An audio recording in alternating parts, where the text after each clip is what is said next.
Welcome to Day 31 on the Trail.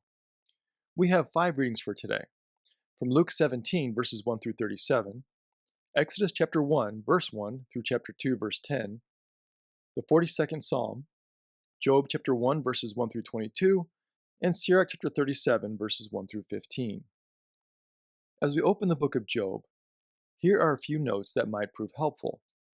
First, scholars believe that the book of Job was written between the 6th and 5th centuries BC. This would place it around the time of the exile of Judah in Babylon. However, the setting of the book itself would be placed in the patriarchal period, so around the time of Abraham, as found in Genesis. This is why we have placed our exploration of Job in this location in the trail. Now, Job also contains some of the finest poetry and theological wrestling in the entire Hebrew Bible. We will see Job struggle to understand that God is greater than he is, and therefore God can see the world and his plans for it more fully. While we cannot know the meaning of life from beginning to end, God knows how the pieces fit together. Turning to Luke chapter 17, we once again see the concept of the already, not yet. That is, the kingdom of heaven is here, now, but it is not yet complete or fulfilled.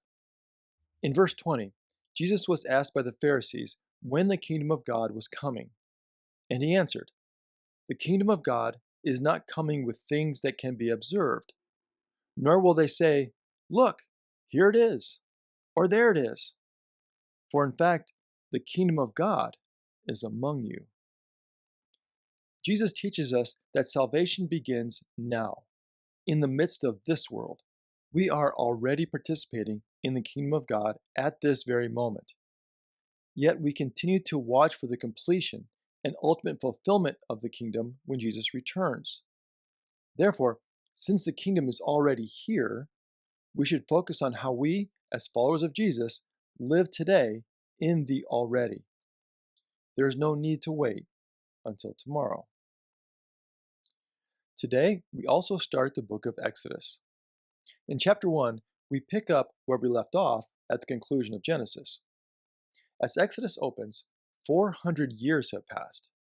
Now, just for the sake of comparison, this is 150 years longer than the United States has been in existence. Now, in the opening verses of Exodus, we are faced with a haunting realization. There arose in Egypt a Pharaoh, a new king, who did not know Joseph. What Joseph had done for the Egyptians, how he had saved them from the 7-year famine, had been buried in the desert sands. Also, during these 4 centuries, the Israelites had become numerous. So numerous, in fact, that the Egyptians began to fear them. Pharaoh worries that the Hebrews might join their enemies and even overthrow them.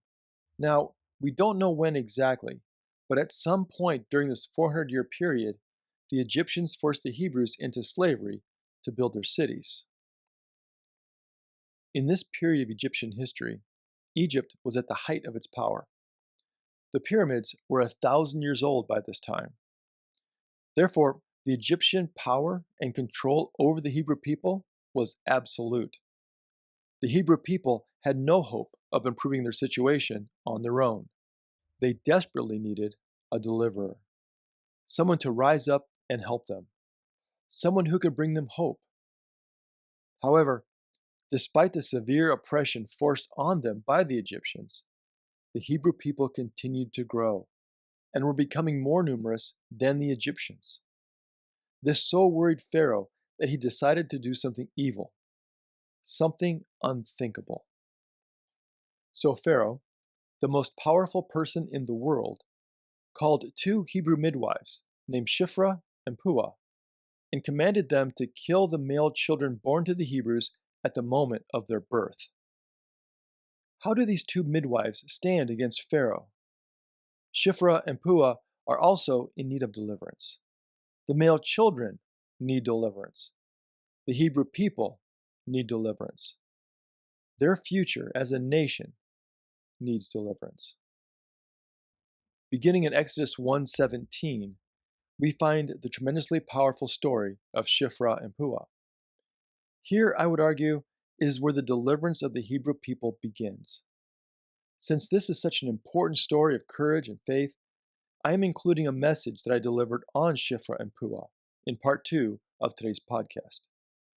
I hope that you will find this story of these two amazing women meaningful for your journey today. Thank you for joining us today.